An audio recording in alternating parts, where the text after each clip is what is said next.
Neal, you've had to settle for a point there in the end. Bit of frustration in there, is there?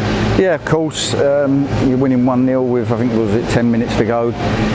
Obviously frustrating, but we had the opposite last week with the last kick of the game. So yeah, I mean, it's probably their only real clear-cut chance all game. I felt all game like we needed the second. I think 1-0 is obviously always a dangerous scoreline, so I felt as the game was going on, you know, when we had that spell when we was on top and keepers made a couple of good saves, that we just could have done with that second to settle it down. Then I think it would have been comfortable, but the longer the game goes on, the more they're going to stick at it, and it was just that one moment, and there's little bits we can pick from it. It's difficult, but the boys have given everything. I think when we did concede that goal, we just sort of lost our composure a bit. That's what anxiety does to you. They looked like the team at that moment that were going to try and press on and score, and we lost a little bit of composure. But I can't fault the effort. We're obviously disappointed. It's only another point. The first 15-20 was quite up and down in terms of one end to the other, and then died down a bit. Then we got the goal at a good time as well, and a good finish from Andrew. Yeah, it was hard because, you know, I said it before the game, they're a wounded animal.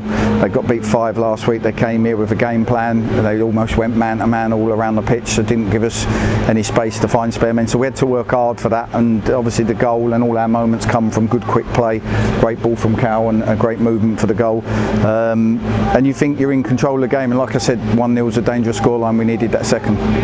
I think that was the message, wasn't it, to get that second goal, and we came close on a couple of occasions, and then just at the end there, just disappointed to concede the equaliser. Yeah, we just, as I said, the players score in the box, not space, and too many of us have just gone back to protect the space near the goal, and the cutbacks done them all. So we'll be disappointed. We are disappointed with it. We're disappointed not to win the game. I thought overall we were probably the better team. We had that little spell late on, but they stuck at it, and they've come and got an away point.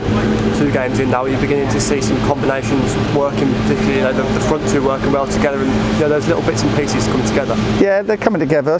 We still need more. Hopefully we'll get more momentum. You know, in the season you don't just start with momentum, you have to build it, you have to earn it. We haven't quite done that yet in our performances, but like I just said to the boys there, I feel that what's in that dressing room and the players that are coming back from long-term injuries now, I feel like we've got a squad capable of being at the top. We just got to have a spell where we cut out the silly bits and the chance that they had, and if we do that, I think we'll be all right. Alex Goodger and Lewis Maynard back in the matchday squad today, which is positive. Is there an update on those that are still currently out? Bawley's back in training now, so we're trying to get a good full week into everybody next week. Bawley's back in. Ozzy's sort of a little bit up and down, but we you know, we're sort of hopeful we'll get him back. Runes hopefully will be back in training next week, and we'll arrange probably a behind closed doors game the following week to try and get minutes into everyone. Just finally, Booty as well, is he on the Boots might be a week or 2 longer. That's why we've got Marcus for the month, so he might just be a little bit longer, because we just need to get him right before he comes back. We don't want to take a risk with the goalkeeper, obviously. And just finally back here next week for Weymouth, and I suppose that's one of have the home comforts, and the crowd were right behind today, so hopefully that first fixture is just around the corner. Hopefully, you know, both games I thought we've had spells of playing well. I thought today, you know, up until the 80th minute, I thought we'd done more than enough to win the game, but 1-0 was a dangerous scoreline. So hopefully next week, we've shown we've got goals in us and chances. We just need to add that little bit of solidity without the ball, and if we can get that part right, then hopefully we'll be a force to be reckoned with.